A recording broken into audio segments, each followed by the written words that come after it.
Join the team. He goes greedy every time, and I've killed him multiple times. Ha ha ha ha! Yeah! Hey, this is the McGuire review, and today we're going to be taking a look at a brand new game called ELO Darkness. Now, this one has already been on Kickstarter. It is returning to Kickstarter here very soon. And what I'm going to do today is just kind of talk through what this game looks like from a components perspective and from a mechanics perspective. Now, this is a prototype edition of this game. This is not production quality. I am using kind of my own die here. You can use a die to track influence points if you want to. So that's why I kind of have this die here. We'll talk a little bit more about what that means, influence, as well as all the rest of the components that we have here. But you can see this game looks pretty cool. We've got a ton of character cards over here. I want to talk through that. The artwork on these are absolutely fantastic. Bear, why don't you load up the video? Load up the video on the actual board game so we can kind of see what all the components look like, and then we'll have some videos when we kind of get into the cards so you can see those up close as well. So here's the box here, and again, this is a prototype edition of the game, not a production quality, so this is a prototype box as well. It does have some cool artwork. The back is blank, being a prototype box. You can see there ELO Darkness with its logo there on the front. So that does look kind of cool, kind of that black and white with a little bit of gray there. And I don't know if that's going to stay like that or if there's going to be some more added to it. Again, Reggie Games is the one on this. So let's look at some stats on this one. This is a 45 to about 60 minutes of gameplay, and it is designed as a one-on-one. Now, this can be a 2 to 4 player game as well, and I believe there's even some solo rules to this game as it's being developed out that I did see in the prototype rules for this one. So this board here isn't the 2-on-2 for the 2 to 4 player game. It is the straight 1-on-1. You'll see that here. This will be one player's area, and I like that the board does have everything you need to set on the board designed right in, and here'd be the other one. Now, one thing that I do want to start to go through before we get into these characters, and it may be a thought on everyone's mind as you start to watch this review, where a lot of times, you know, people, they design card games and the board is really not necessary, right? Like, you add in tokens, you add in pawns, you add in miniatures, you add in all this other stuff to kind of sort of classify it as a board game. It's really just a card game, where the board's really not even necessary, and the board's just there more to like kind of set the cards out and see where things are stacked. But you could get rid of the board and just set the cards out, and after you've played quite a few times, that's probably what you're going to do anyway, just to be able to travel lighter with it and not have to deal with a board. This game is very different, though. It does take on that MOBA style, much like we see in video games, and it does it very well. It has a very nice translation into this board game from what you would experience in a mobile-style video game. And the board here is absolutely necessary. You are going to be using these pawns to kind of go through various lanes. We have our 3 lanes, traditional, middle, up, and bottom lane. And each one of those lanes is different. It does have a different pawn here. It has a different symbol to identify that these are different lanes. And the characters will correspond to those lanes as well. And we'll talk about those characters here in a second. But that's one thing about this game that I think is really good, is not only are you playing a more traditional, you know, card, hand management, card battle game, but you're also strategically using the board to make sure that each one of those combats and rounds and battles make the most sense for you as a player. And that's key for me for this particular title. You can't get rid of the board and still play the game. The board is very much a component of this game. And I think there's a fine line there a lot with card games, and that is one point that I wanted to really call out and make sure it's clear that the board really does make a huge difference in this game. You'll see that here as we go through talking through the components and how all of these components integrate with one another. So we got our 3 lanes here. We've talked about that. Let's talk quickly about, you know, what you're trying to do over the course of the game. Really, just like any MOBA style, you're really trying to move your forces closer and overtake those towers along the way towards your enemy there, or your opponent. And each one of these do look the same. Once it goes through Kickstarter, these will actually be miniatures, these little towers here. So there will be miniatures that'll be added in. There will be miniatures for these little pawns as well. They are just little wooden pawns here for the prototype edition. So you will have some miniatures that'll be on the board, add some height. That'd be nice as well. And those miniatures of those towers will look a little different. So it's clear what your opponents and yours look like. They are different. And as those get, taken over, so as you move onto an area and you have a combat there, and if you were to win the combat there, that combat round, then you would take one of those tokens or miniatures once it's through its Kickstarter off of the board, and then it kind of shortens your path. So as you kind of move along and you knock those spots off, if you ever have to retreat back, you can very quickly go to the next spot along the way. It just shortens the path when you need to move, which is what it would do if you were actually playing a MOBA style video game. As you take kind of those tower defense aspect of your opponent down, you're able to kind of move towards their goal, kind of to defeat them for end game much quicker. And that's the same way that this game is going to work when you're utilizing the board to kind of move back and forth. Now you may ask, well, is each one of the players get their own pawn and they're moving around? And the answer to that is no. There's just one pawn for each lane, and each player would move that pawn either forwards or backwards, depending on which way that opponent was wanting to move. And even if you may think, well, I'm always going to want to move forward, right, to be able to kind of overtake their towers.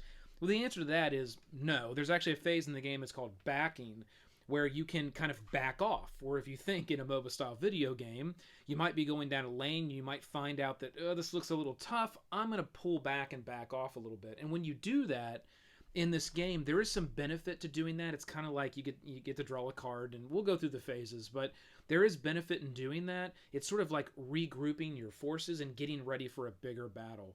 So that will happen as well. So you will be moving forwards and backwards, each opponent, on each one of these lanes, as you're going to take over all of the towers of your opponent and go for that win. There's two more things on the board that I actually do want to call out right over here, and it may be a little difficult to see, but there is a turn tracker here, rounds of the game. There are 10 rounds of the game that you will go through until the game is over. And you will track that here with this little token. One side is orange and one side is blue at the very beginning of the game. You will flip that to see who goes first. And let's say the orange player was to go first, and you would set that right in the first spot. You would go through all three of the phases of the game, which we'll talk about here in a second. And you would alternate player to player through each one of the phases of the game. And there's three. There's the farming phase, the backing phase, and the combat phase. So you go back and forth through each one of those, and that would be an entire round once you got all through these phases. And then you would go ahead and flip that tracker to the blue side, and you would move up to the next spot, and the player turns would alternate through the next three phases. Now, as you move up through this, there are a few spots on the board here that once you get there, some other things will happen, some various other game mechanics. Like this one here says +1 experience, +2 experience. There's various different things that are going to happen as you move up through this board, and you flip that token for those players. So that's how that turn track is going to work. And then right over here, there is an experience track. And right after this, we'll jump to these characters, because each one of these characters that you will have in your hand, you'll have 5 different characters each time you play the game in your hand, which is really cool, adds to a lot of replayability.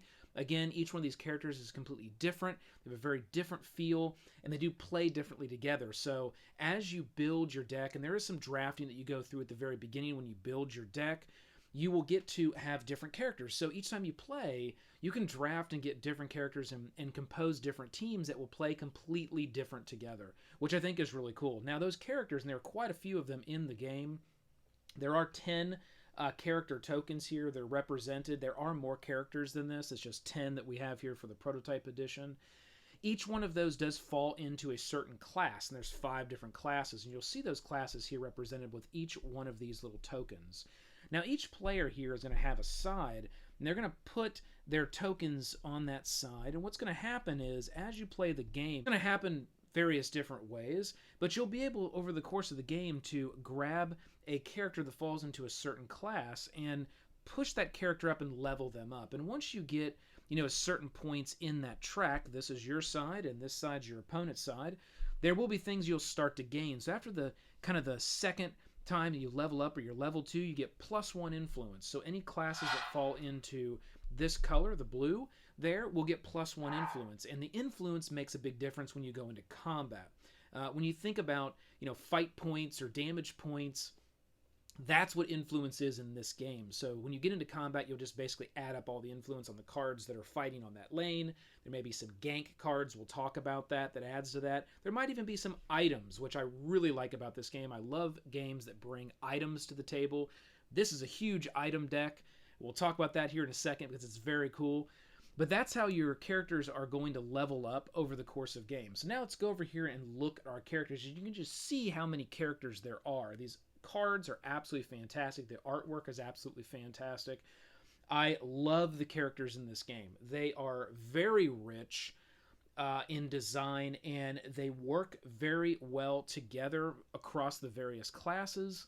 Each one of these characters do correspond, most of them, to an actual lane on the board. So, and it'll indicate that right up on the card. It will show the same symbol for that lane, and that character can fight and activate in that lane unless that character gets pulled out and becomes a gank character, or you have a gank character. Now, a gank character's tokens will actually sit right over here on the sides of the board, and each player has an area to set gank characters.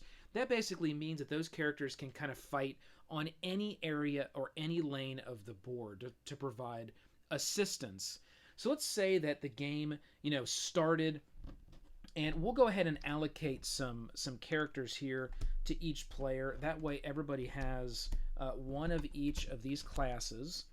And what we'll do is I'll show you how these would be placed on the board. So this one here is red. It's going to go right on the red here. The volcanic lane is going to show us. We're going to put it right there.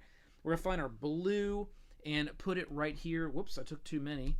And then we're going to find our yellow, and we're going to put that right there. And then we do have these two characters here, which are gank characters. And we'll put those characters right up here in these little circles to represent that they're gank characters and they can fight anywhere on any lane. But these characters are associated only with each one of these lanes. And you would do the same thing for this player over here. So you'd go red, yellow, blue, and then they have two gank characters as well. And that's how the characters are going to be placed on the board, make it very clear who's fighting where and what each one of these characters can do.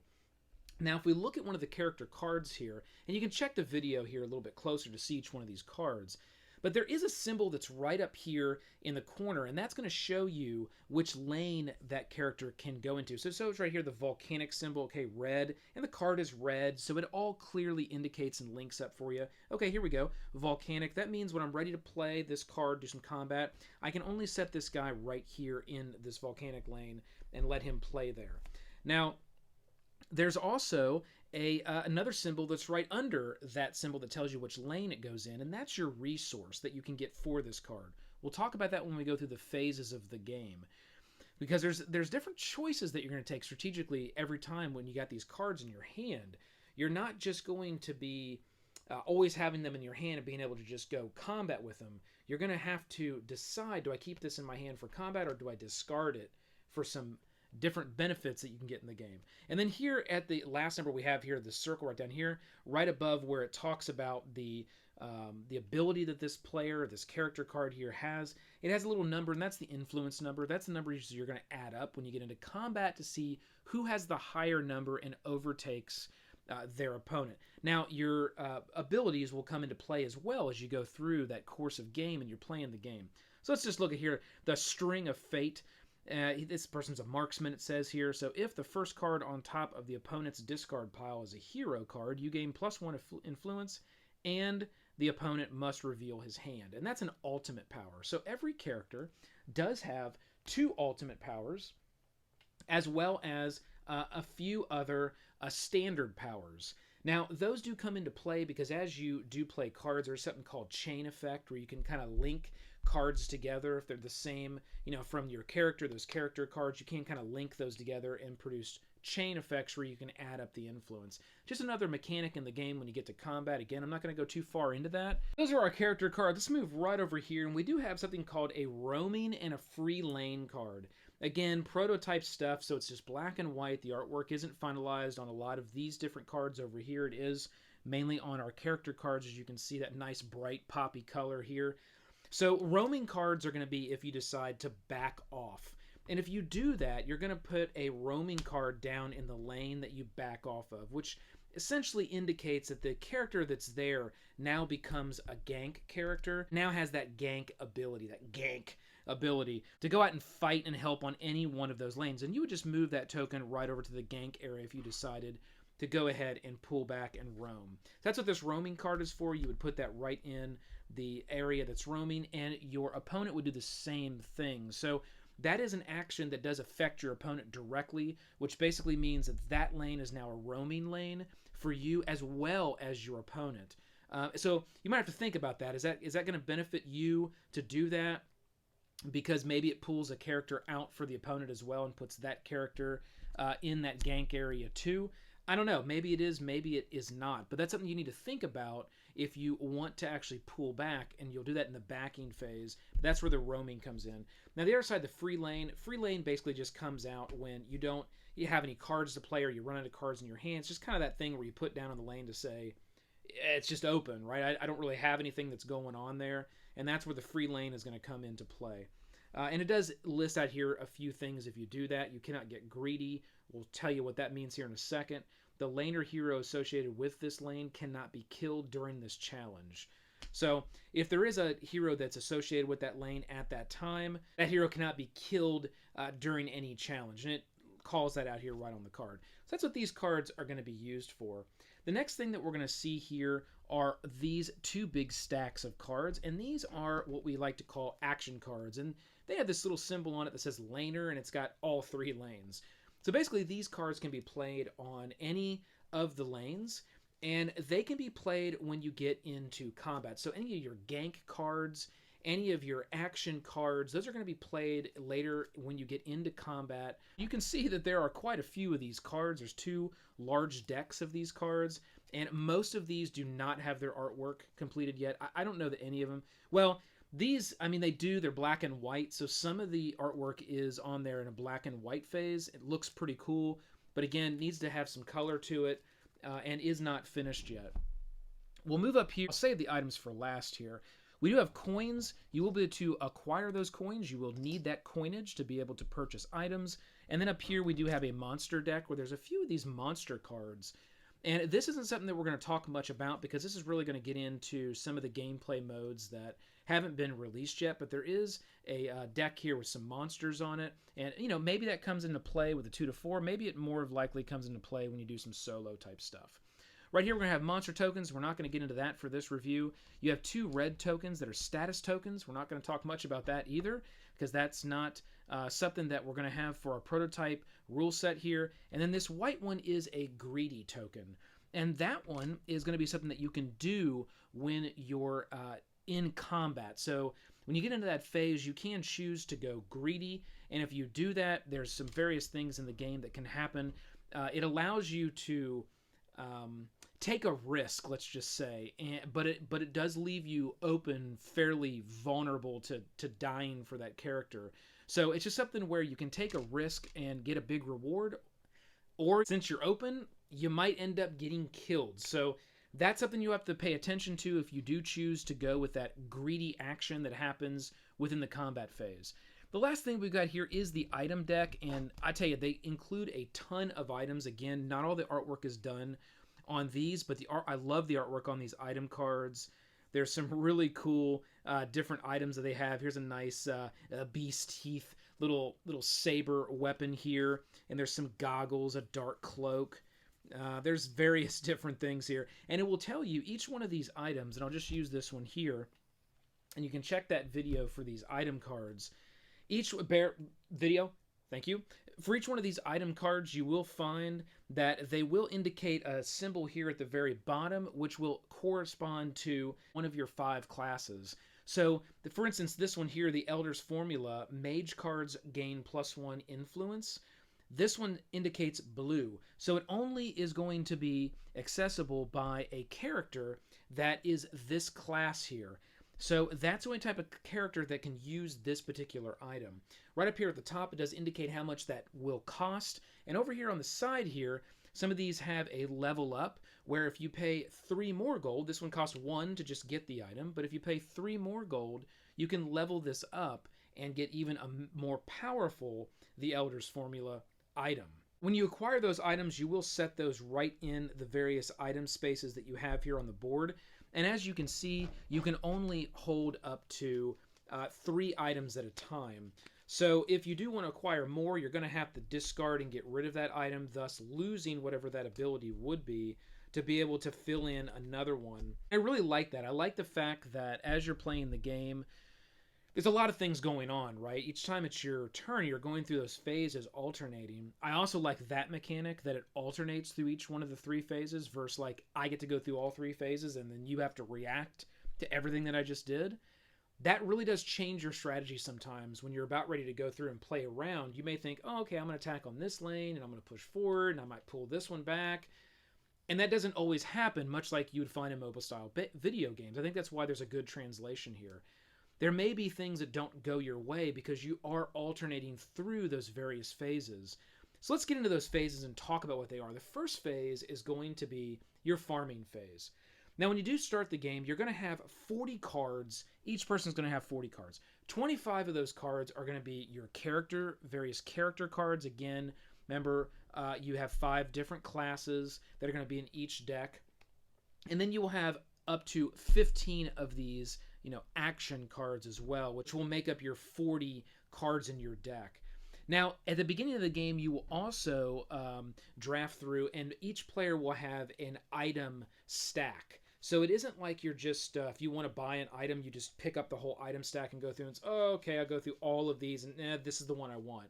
No, you will get an item stack personally for each person, and then when you're ready to purchase an item, you'll go to your own personal sort of store, and you'll pick that up, and you'll decide, okay, I want this one, and that's the one that you'll get for that game. So that does add quite a bit of replayability as well, with all the different items that you can cycle through and get.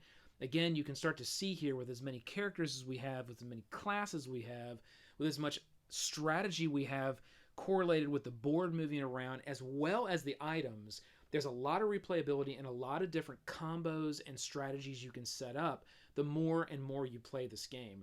And that's another reason why I really like this game. It is one of those games that the more you play it, I think the more fun it becomes. A lot of these card games, traditionally for me, ones like this where you're just, you got your deck and you're, okay, me, you, okay, I win.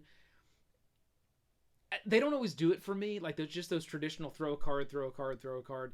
Those combat card games, they don't always stick for me. They aren't games that I want to play over and over again.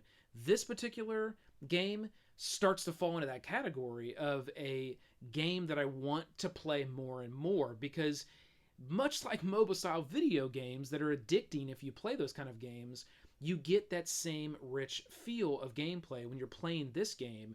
And with all of that mechanics going on at once, it really does get rich. I mean, you get into the game and how your characters play together versus your opponent's characters and the use of the board. So that's one thing that I will continue to kind of draw out, I hope, in this particular review, is that gameplay style that I think is what brings you back to the table again and again to play this particular title. In that farming phase, you've got your hand of cards. You've got your deck of 40. And when you start the game, you're going to draw 7 cards. You're going to have 7 cards in your hand, and of those cards, you're going to look at them.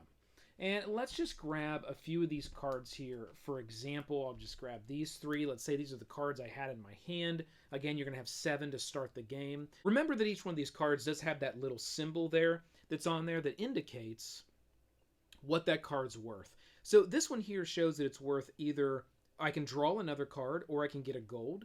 This one has I can draw 2 cards, and this one has I can draw a card or get another gold. Some of them have 2 gold on them.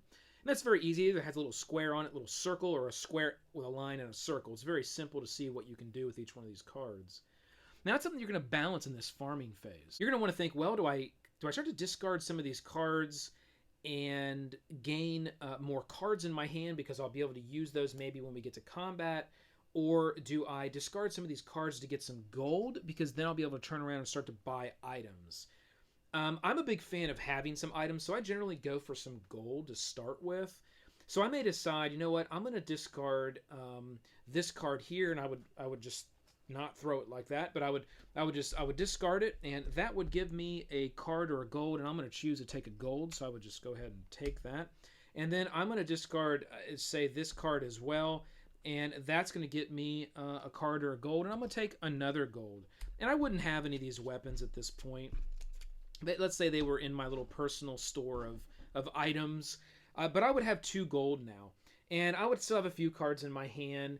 And now what I could do is I would look at my cards I've discarded and gain the gold I chose. But if I discard cards, I do get a bonus for being able to do that. Because again, remember, you're discarding cards away from your deck that you would be using within lanes. So there is a pretty big trade-off there when it comes to the lanes and combat and having lanes that are open or closed down. So I'm going to actually be able to level up other character cards in my deck that are within those same classes, so the blue and the gold. So when I discard like that, I'm going to get to level those up. So I get to level up my blue and I get to level up my gold. So there is kind of a drawback, but at the same time there's a benefit. You get to level up the rest of the cards that would fall into this class that as you draw are going to be in your hand. That's going to benefit you in time, but the trade-off is they're now down here. You can't use them. They're in your discard pile. But I did get this 2 gold. So the second thing you can do in the farming phase is you can now kind of purchase things with the resources that you have. So I'd go over here and say, you know what, I've got 2 gold. I do want to purchase some items here, and I'm going to look at my items, and I'm going to go ahead and I'm going to grab. Ooh, let's see. I'm going to grab this book. So the book that we looked at a little bit earlier, and I'm going to pay 1 gold for that. I'll cash it in, and I'm going to buy that item and put that item right here. I'm also going to buy this Beast Teeth card here for another 1 gold, and I'm going to set that over there. And now I don't have any gold left, and you know that may be a bad thing for me when I get into combat. So some of these cards actually, some of the ability is like it looks into how much gold you have, and that may affect within combat as well. So I kind of opened myself up there. I don't have any gold, but I do have these 2 items.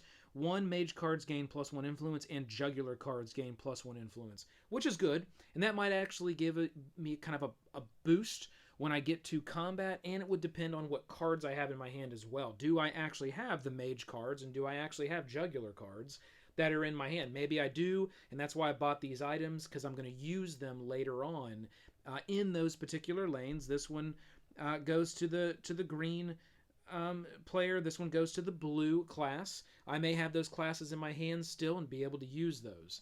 So that's how those items are going to come in, and that's going to be the farming phase. Now your opponent's going to get to do that phase as well. Then you're going to get into the backing phase. So it's going to come back to me. Now it's going to be backing time. Now I have the choice on any one of these lanes to say, well, I'm going to back off. Now, again, we talked a little bit about that earlier. What happens when you do that is you do get to draw a card for backing off. But if you back off, then you have to take your roaming card, and the roaming card would end up going, in that slot, as well as your opponent automatically would be a roaming card, and then the characters that are in each one of those areas for that lane would then move into the gank, and they'd be able to fight on any one of the lanes. So that's what backing is really all about, just being able to kind of pull back your resources, gain a card, and maybe move some characters into a position where they can affect any one of the lanes. So that's backing. And then your opponent's going to do that and have a choice to be able to decide if they want to back off of one of the lanes as well. Then you're going to move into the combat. So again, it's going to alternate back to me. And now we're going to go through combat. Now, how combat works is you're essentially going to take the cards that you have left in your hand, and you're going to choose which cards that you want to set down for each one of your lanes. You're going to do that secretly. You're going to set those down. Again, if you don't have any cards that go to a lane or you run out of cards, you put that free lane card down to indicate that. You may already have a roaming card down. Let's say this lane was already locked down for roaming. There we go. Those are double-sided. So here's our roaming card. The opponent would have that in their roaming lane as well if they would have backed off, like our example we just went through. And then we're going to put our other cards down in those other lanes, kind of secretive. And we're going to reveal all those cards that were put down face down. So now everybody can see what's out there and what's available, what they're going to be doing the combat with. And then we're going to go through combat on those various lanes. And that's how that's going to work. Now, if you do win a combat, you'd be able to advance, or if you're at, a tower here, you would remove that tower. and that would indicate that now this is going to be a shorter path because you've kind of beaten the opponent at that area and removed one of their towers. That's how combat's going to work. Now, there's quite a few different things when you go through combat. You're going to do, essentially, you're going to be, taking the cards that you have for each one of those various lanes. You're going to be adding up that influence. You're going to be looking at your ability to see what that does, to see how that affects the game there. And you're going to be able to play your action cards. You're going to be able to play your gank cards. It's quite simple, actually. All you do is just add up everything in your hand that can work for that lane, whether it's a gank card, action card, or the hero card. Look at your abilities, and you're going to kind of go back and forth and ensure that who has the highest influence amount. And again, that's just that number right there. You're just going to add those numbers up. Now, remember, this is when you can do those chain reactions, where if you do have another card in your hand that is the same, character type card, you can lay that down on top of that character. It's called a chain reaction, which allows you just to add up those influence points, get a little bigger punch. This is also the phase in the game where you're going to be able to use that greedy token if you want to be able to take and use that as an action. Because when you're doing combat, there's various different actions you can take in combat. You're going to kind of go back and forth as you take those actions until both players pass, and then you're going to kind of look at everything and say, okay, I won or you won. That's how that's going to work. Much like the phases alternate, the rounds of combat will alternate as well. And there's quite a few different actions you can take, whether, playing a card or doing a chain reaction or saying, I'm going to take the action of the greedy token. Again, there's only one greedy token. So only one player can take that action. And once you take that greedy, the other player now can't decide, well, later on, I want to be greedy too. No, there's only one of these. So once a player selects that greedy token and goes for that kind of, I'm going to put myself out there for the big win, but I'm kind of open for a kill. That's just a decision that one of the players will make, and that's the end of it, right? It either pays off or it doesn't. And Bear knows. Bear knows that it doesn't pay off. He goes greedy every time, and I've killed him multiple times. Ha ha ha ha! Yeah! When Bear gets greedy. All right, so that's all the components that we have here for this particular title. It's also all of the gameplay and pretty much every mechanic that's in the game as well. So you can see it's not really complex from a mechanic and a gameplay perspective. I would say it's fairly simple from a gameplay. You can teach this game pretty quickly. I like to take a nice long time to really go through each one of the components and talk through how the mechanics of the game work, because I want you as a player to be able to feel like you understand the game and how the game flows and what are the good mechanics that are in the game, to see if this would be a game for you. So I'll definitely say, if you're a fan of MOBA style video games, you're going to like this board game because it does translate very well. If you're not a fan of MOBA style video games, it's not saying that you won't like this card game, because it does still give you the feel of playing a board game. It does still give you the feel of playing a combat card game. So that's what I would say with this particular title. I do think it's a great title. I really hope this is successful on Kickstarter. I want to see this come to retail. I think a lot of people are going to like this game. I could also see this game being a very competitive game after it gets out there in the market. I definitely could see this one being one that gets played at cons from a high competitive nature, because it definitely has that. It definitely has that competitive nature built into it, and all the different types of things that you're going to have to master to be able to get really good at this game and win this game. I definitely don't think this is one of these titles where you can just get lucky based on the cards that you draw, and it really comes down to the strategy of how you move around these lanes, which cards you play when you cash cards in for resources, and when you hold cards to play them later in the game.